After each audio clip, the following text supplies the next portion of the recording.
The most overlooked part of game development is a thing called friction. Friction is defined as anything that prompts your player to leave your game or look elsewhere. So I'm going to be comparing a game that utilizes friction versus a game that does not utilize friction. The game that utilizes friction is Big Paintball. The game that doesn't is Riotfall. I try to keep within the same genre to show you the difference. Make it a little bit more clear for people who don't understand fully by me just showing two games from two different genres. By me showing two different games from two different genres. So for starters, we're going to play Big Paintball and we're going to look how they utilize friction. Right here. They're not giving any players any options to leave the game. They just want you to just play the game and play. That's all they want. So we're going to click space, boom, we're in the game. We're already playing, no tutorial needed.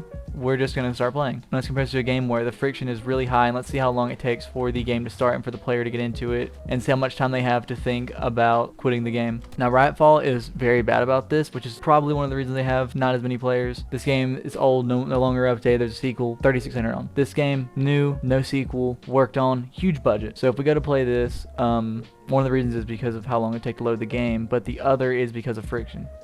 Okay, so now you can already see the huge difference. Instead of just being deploy, you gotta click play, and then you gotta click which mode you want.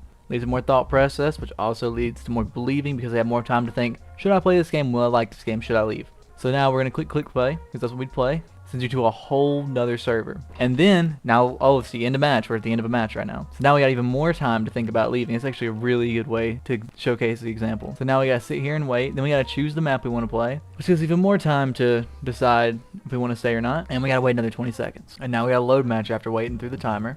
And then we gotta start the match. Then we gotta load into the match. And now we're in. Okay.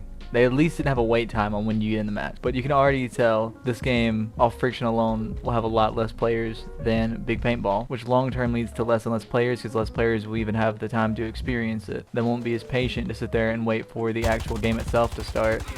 They will rather just jump in like they would for Big Paintball. So they'll just leave this game, find another game, play that, regardless if it's as realistic or not. And yeah, that is pretty much friction summed up to the best of my ability in the simplest way possible.